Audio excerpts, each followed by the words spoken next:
how a typical computer system works, right? Like there are a couple of layers on it. We have the networking layer on which the data moves on. Then we have a data layer. Then we have an application layer.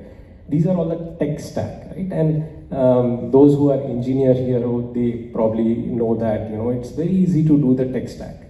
But then on top of it, there is a user stack, right? The user who interacts with the technology, and that's the most difficult part, right? You must have heard about social engineering, phishing attacks, and so on. Statistically, these attacks, which sits on the user, area, which actually exploits the user behaviors, the human behaviors, accounts to almost 90% of the vulnerabilities in the kill chain of cyber, attack vectors.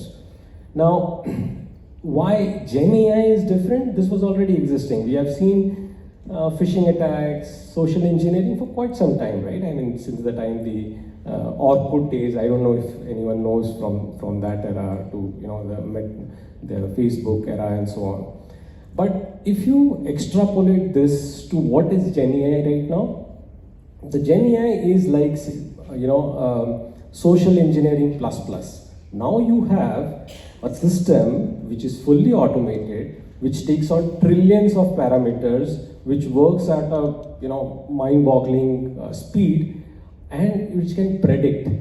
So if you look at the old traditional tech stack and all of that what was there in the earlier space, a lot of these systems were very modular and they were predictable. So any signature which you have, say an antivirus signature or any other signatures for cyber security, these were very much more predictable. So you had a good rate of detection because these systems were tracked and we had some amount of exposure to the earlier instances of this. But with GenAI, the whole idea is that the GenAI itself can predict, based on pre-trained models.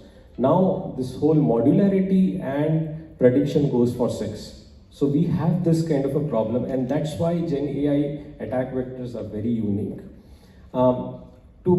To make it a little more complicated is that we, as we move into the GenAI systems, we have never faced a system which is where we have to look into ethics, bias, where we have to look into predictability, where we have to look into the data sets. The GenAI, if you look at any of the models, the data sets are mind-boggling. And so we never had this kind of a problem.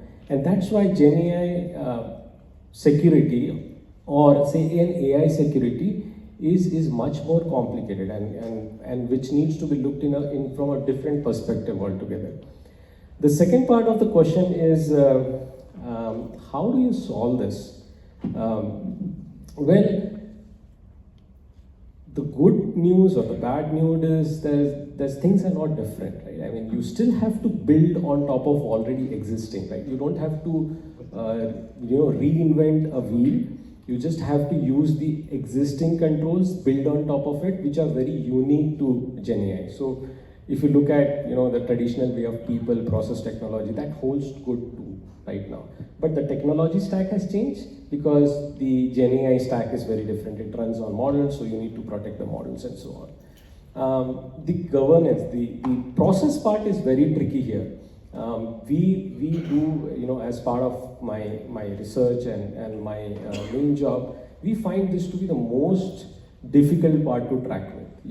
It's very easy for an organizations or leaders to make a policy, but when we want to implement a policy, it becomes very tricky. And on top of that, with GenAI, we have other challenges, right? The privacy problem, the behavior risk problem. How do you put that into a policy, automate it? You can't do it. It's very difficult. So what is happening is that there are a lot of frameworks which are there, which are existing, a lot of vendors and tools are there, but most of them are very sectorial. So you might have a ethical policy for GenAI, say for an healthcare or for a financial sector, but you don't have one which will say that, okay, it covers all the use cases. That is probably work in progress. And then the last part is the people part, as usual, right? The kill chain is always broken because the human vulnerabilities are something which is very, very difficult to track.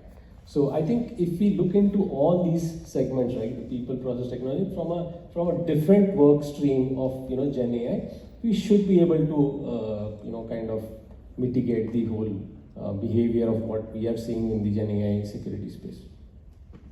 That's very, very insightful. Like to start with that much of information, I think it's really a good start. So, I mean, thinking on the perspectives like you said about threats, exploits, and law. So, the next question is going for Piyush. Like, to apply these securities, we need to understand the threats. Okay. So, how can these threat actors exploit various techniques to bypass security measurements, and what type of vulnerabilities does this create in present scenarios, especially in prompt engineering? Thank you, Rama. We have to understand that GenAI is a very powerful tool. When I say very powerful,